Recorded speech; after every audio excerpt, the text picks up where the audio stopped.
حیدر رضوی صاحب کے درجات میں بلندی عطا فرمائے. خدائے مدال اس ذکر کا صدقہ حیدر رضوی صاحب کے لوح حکیم کو صبر جمیل عطا فرمائے. ممبر حسینی بذکر محمد والے محمد میں فرمائیں گے نقیب ولایت قبلہ علامہ سید حیدر عباس نقوی صاحب آف لاہور، اور ان کے بعد واجب الاحترام جناب ذاکر غیب امداد حسین بودری صاحب جو ہیں وہ ذکر محمد والے محمد میں فرمائیں. دعا. بسم اللہ الرحمن الرحیم. ولی و حافظ و قائد و ناصر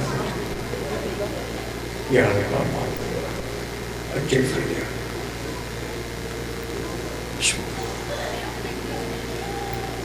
اعوذ باللہ من الشیطان اللعین الرجیم. بسم اللہ الرحمن الرحیم. الحمدللہ رب العالمین. تمام حمد ذات واجب کے لیے ہے جس نے زندگی کی پہلی سانس سے لے کے قبر تک، قبر سے حشر تک، حشر سے میزان تک، میزان سے پل صراط تک، اور پل صراط سے جنت تک علی کی ولایت کو واجب کرا دیا.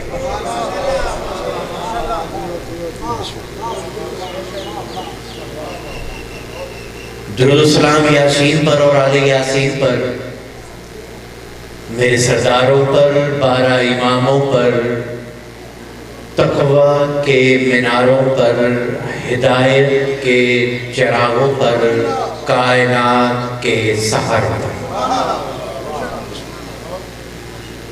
لعنت ہے ان پر جنہوں نے آل محمد پہ ظلم ڈھایا. ہم شکر گزار ہیں کریم کربلا کی 4 برس کی بطول کے، جن کی دعاؤں کا صدقہ اللہ نے ہمارا دل عام مٹی سے نہیں بلکہ خاک شفا سے بنایا، اور ہمارا دل ایسا بنایا کہ ہم آل محمد کا ذکر سن کر یوں محسوس کرتے ہیں جیسے 13 رجب کو کعبے کی دیواروں نے محسوس کیا.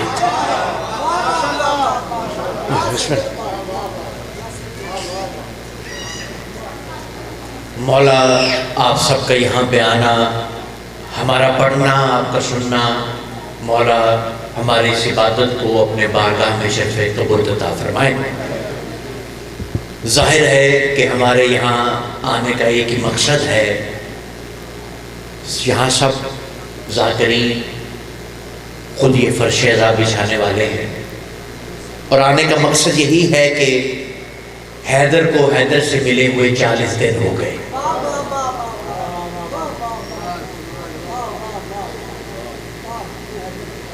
دعا یہ ہے کہ مالک ان کے درجات کو مزید بلند فرمائے.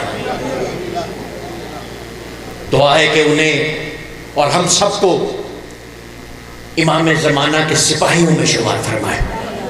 آپ دعا کیجئے کہ ہم ان آنکھوں کے ساتھ اپنے زمانے کے امام کی زیارت کر سکیں. اور کسی دعا پر تھوڑا بھائی آگے آ جائیے، تھوڑا آگے آ جائیے، زحمت فرمائیے گا. 7-8 منٹ کی زحمت ہے، صرف زیادہ لمبا کسی نے بھی نہیں پڑھنا، صرف اپنی حاضری کے لیے سب آئے ہیں. صرف 5-7 منٹ کی حاضری ہے. آپ 1-2 جملے لے لیں گے. مالک کی ولایت کے ڈیوٹی میں 1-2 جملے کہنے ہیں بھائی کے احسان ثواب کے لیے. دیکھیے، اور کسی دعا پر آمین کہیں نہ کہیں، امام زمانہ کے ظہور کی دعا ہو تو آمین ضرور کہا کریں.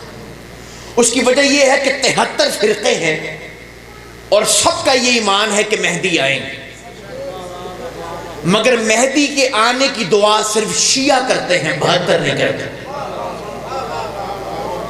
اگر آپ غور فرمائیں، 73 فرقے سب کا یہ ایمان ہے کہ مہدی آئیں گے، مگر مہدی کے آنے کی دعا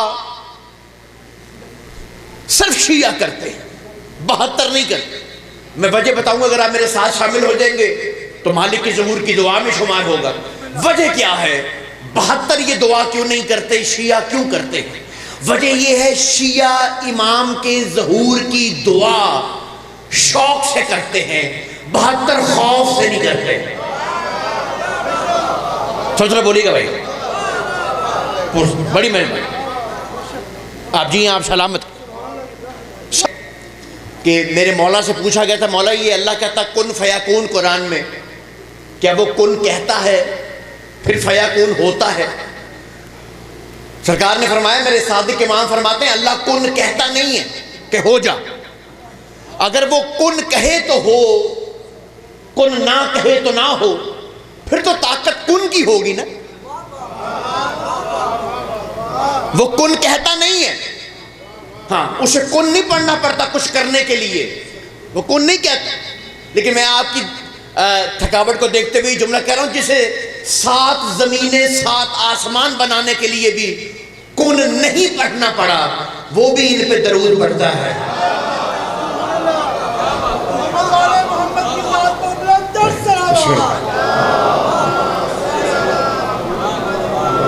جی ہاں آپ سلامت، مولا کو سلامت رہے، آباد و شاد. بس بھائی حیدر بھی جس سفر پر گئے ہیں اسی سفر پہ ہم سب نے جانا ہے، صحیح سب نے وہی جانا ہے. بس یہ ہے کہ اپنے ذہنوں سے کنفیوژنز کو دور کرنا چاہیے، سوالات کو دور کرنا چاہیے، یقین کے ساتھ سفر پہ آگے بڑھنا چاہیے. لوگ کہتے ہیں کہ یہ نماز کی تبلیغ نہیں ہوتی، نماز کی بات ضرور کیا کرے. بے شک اہم بات ہے نماز، اور نوجوانوں کو نماز پڑھنی بھی چاہیے، ضرور پڑھیں، لیکن کنفیوژن کو ذہنوں سے نکال کے نماز پڑھیں. یہ سوچ کے پڑھیں کہ یہ نماز ہم جنت کے لیے نہیں پڑھتے، نجات کے لیے نہیں پڑھتے. ہر کوئی پوچھتا ہے کہ مرنے کے بعد نماز کا سوال ہوگا، لیکن اصل سوال بتاتے نہیں جو ہوگا. مرنے کے بعد یہ سوال نہیں ہوتا کہ نماز پڑھی تھی یا نہیں پڑھی تھی، سوال یہ ہوتا ہے کہ علی کو چھوڑ کے کیوں پڑھی تھی.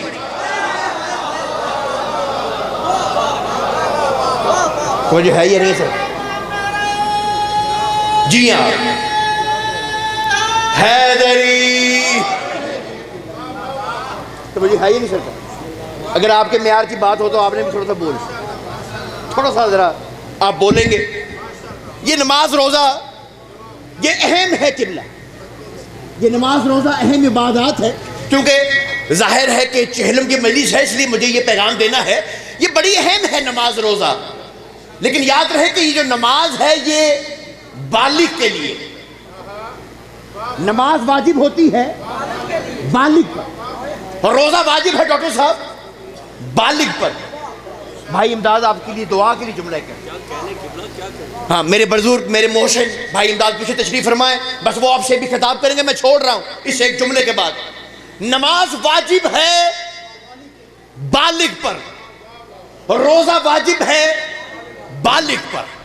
یہ عبادات نماز روزہ حج زکات یہ کس کے لیے ہیں؟ بالغ کے لیے. جو بندہ بالغ نہیں ہے اس پر نماز واجب نہیں ہے. اگر آپ میری یہ بات سمجھ گئے ہیں تو میں ایک جملہ کہنا چاہتا ہوں. نماز واجب بالغ کے لیے، روزہ واجب بالغ کے لیے. سلمان نے میرے مولا سے پوچھا تھا، اگر آپ میرا جملہ لے گئے تو پھر میں بات کرنا چاہتا ہوں. یہ بالغ کے لیے ہے نماز روزہ، جو بالغ نہیں اس کے لیے یہ عبادت ہے ہی نہیں. سلمان نے میرے مولا علی سے کہا تھا، یا علی تو شجرۃ الانوار ہے، سر الاسرار ہے، کتب دجور ہے، عالم زبور ہے، حجاب رب غفور ہے، تو ہی بیت المعمور ہے، تو مرد میدان ہے، تو کل ایمان ہے، مگر تیرے فضائل ان کو سمجھ کیوں نہیں آتے؟ کہا سلمان ان کا قصور نہیں ہے، یہ ابھی بالغ ہی نہیں ہوئے. میں نے بڑی بات پڑھی ہے، ظاہر آپ مجھے جانتے نہیں ہیں اس لیے یاد بھی نہیں دے رہے.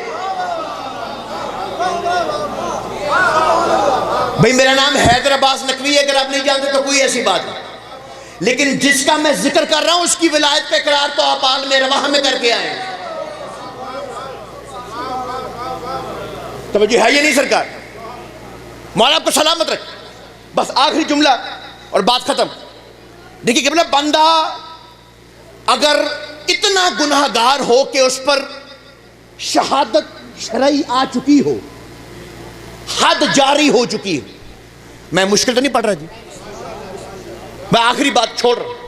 اگر حد جاری ہو چکی ہو کہ ہاں یہ اس کا جرم ثابت ہو گیا، اس کا گناہ ثابت ہو گیا، قاضی حد جاری کر دیتا ہے، قاضی حد جاری کر دیتا ہے۔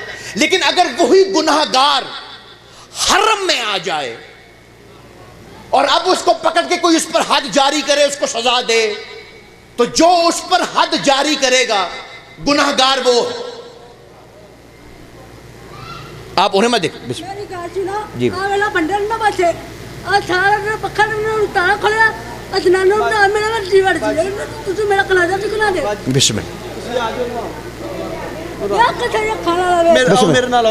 بھی اے تہاڈا مسئلہ حل کرن، تسی انہاں دے نال چلو، تہاڈا اے مسئلہ حل کر بسم اللہ، تسی آؤ نا اے بسم اللہ، تہاڈا مسئلہ حل نہیں کر دینا۔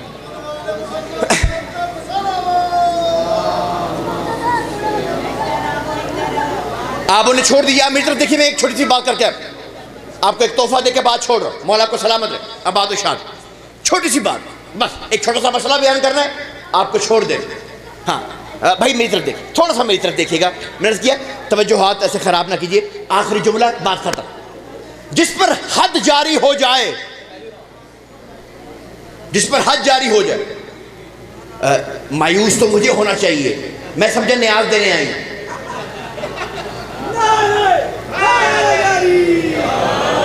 اگر کچھ ملنا تھا تو مجھے ہی ملنا تھا، تو آپ ایسی مایوس چہرے پہ ایک دم پریشان ہو۔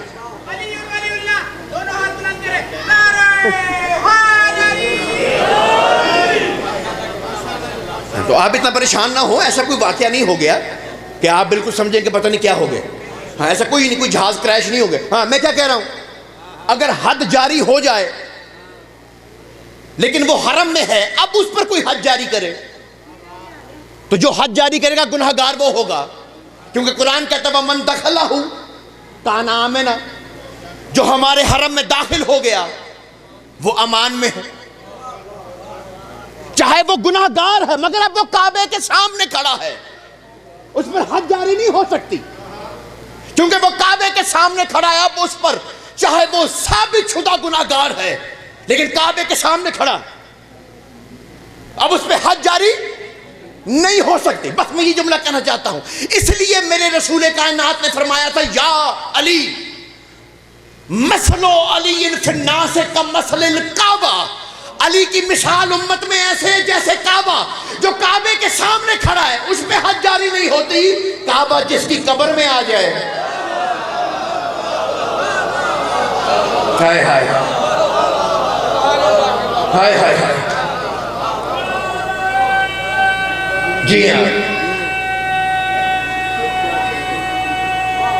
حیدری، مولا کو سلامت رکھ، آباد و شاد رہیں۔ بس یہیں تک چھوٹی سی بات پڑھنی، شاید زیادہ پڑھ گیا ہوں۔ ایک چھوٹی سی روایت اپنی اور آپ کی عبادت کی تکمیل کے لیے، اپنے بھائی، میرا بڑا پیارا بھائی تھا حیدر، شعبان ہوتی رجب ہوتی بھائی کو فون کرتا تھا کہ بھائی کوئی مصرے دے دیں، کوئی ربائی دے دیں، مجھے پڑھنا ہے۔ اور ہمیشہ کہتا تھا حیدر بھائی دینے وہ ہیں جو کبھی پڑھے نا۔ بڑا مان تھا، بھائیوں پہ بڑے مان ہوتے، بڑی محبت، کیا کہنے اس شخصیت کی۔ بس یہ حیدر اس حیدر کے لیے اس وقت صرف دعا گو ہے، کچھ بھی نہیں کہہ سکتے، کچھ دے ہی نہیں سکتے۔ یہ کل جمعے کا دن گزرا ہے، ہر شب جمعہ اپنے وہ بزرگ جو دنیا سے چلے گئے انہیں یاد کیا کریں، کچھ نہ کچھ ان کی خدمت میں دے دیا۔ ہاں یہ شب جمعہ میں نے بھی حیدر بھائی کی فاتحہ گھر میں پڑھی، نیاز وغیرہ بانٹ، اور اپنے بزرگوں کی۔ ایک مومن تھا قبلہ، بس ایک چھوٹی سی بات پڑھنی ہے، چھوڑ دینا یہ۔ ایک مومن تھا، وہ ہر شب جمعہ جا کر امام حسین کے ذریعے پر جا کے یہ دعا مانگتا تھا، مولا مجھے یہاں موت دے دے، میں واپس اپنے وطن پاکستان نہیں جانا چاہتا، میں اپنے وطن واپس نہیں پلٹنا، بس یہیں پر مجھے موت دے دے۔ ہر شب جمعہ کتنے اتنے برس وہاں رہا, اس کی دعا قبول نہیں ہوئی, واپس ملک میں آ گیا, یہاں اپنے ملک اپنے وطن. جب یہاں پر آیا, یہاں پر آ کر اس کی شادی ہو گئی. اللہ نے اسے ایک رحمت دی, بیٹی دی. جب بیٹی پیدا ہوگی اپنی زمین جائیداد گھر والوں کے نام نسخہ لکھ کے پھر کربلا واپس چلا گیا. پھر ہر شب جمعہ کھڑا ہو کر مولا کی ذریعے پر بادشاہ حسین کے ذریعے یہی دعا, مولا مجھے موت دے دے, اس مٹی میں مجھے مٹی کر دے. ہر شب جو یہی دعا. 16 برس گزر گئے قبلہ, یہی دعا کرتا تھا, مولا بس یہی مٹی میں مٹ کے مٹی ہو جاؤ. شب جمعہ تھی, ایک بزرگ امام حسین کے ذریعے کے سامنے نظر آئے. کہتے ہیں کہ کیا دعا مانگ رہا ہے؟ کہ میں دعا مانگ رہا تھا سرکار کہ حسین کی ذریعے کے سامنے یہی موت آ جائے, یہی میری قبر بن جائے, واپس اپنے وطن نہ جائے. کہتے شام کو جا کے نا جب یہ عشاء کا وقت گزر جائے 12 بجے کے بعد پیچھے قبرستان میں دیکھنا, صبح فجر کے وقت آ کے مجھے بتانا کیا دیکھا. بس جب صبح کے وقت وہ آئے نا, وہی بزرگ حسین کے ذریعے کے سامنے کھڑے تھے. کہتے کیا دیکھا؟ کہا میں نے دیکھا تابوت آ رہے ہیں دفن ہو رہے ہیں, تابوت آ رہے ہیں دفن ہو رہے ہیں. کہ تجھے پتہ ہے یہ تابوت کن کے ہیں؟ کہ یہ وہ لوگ ہیں جن کی حسرت ہے کہ ہم حسین کے قدموں میں دفن ہو جائیں. دفن اپنے وطن میں ہوتے ہیں, ہم انہیں یہاں بلا لیتے ہیں. کہا آپ کون ہیں سرکار؟ کہا میں تیرا مولا حسین. مولا تیری ہائے قبول فرما, مولا آپ کی ہائے قبول فرما. مولا آپ کو وہ مقام دے کہ آپ کی تربت کہیں بھی ہو بادشاہ اپنے پاس بلا لے. کہا بس اب تو قدموں میں گر پڑا. کہا بس اب تو واپس چلا جا, اپنے وطن واپس چلا جا. جب کہا نا اپنے وطن واپس چلا جا, قدموں میں گر گیا. کہتا مولا حق کو دیکھ کو بھی کوئی چھوڑ کے جاتا. کہا بات یہ نہیں ہے, تو بات کو سمجھ نہیں رہا ہے. کہا مولا کیا بات ہے جو میں سمجھ نہیں رہا, حکمت کیا ہے؟ کہا وہ جو اپنی بیٹی کو چھوڑ کے آیا تھا نا, اب وہ بڑی ہو گئی ہے. میرے بھائی غازی کا علم پکڑ کے روز کہتی ہے مولا غازی تجھے تیری سکینہ کا واسطہ میرا بابا واپس بھیج.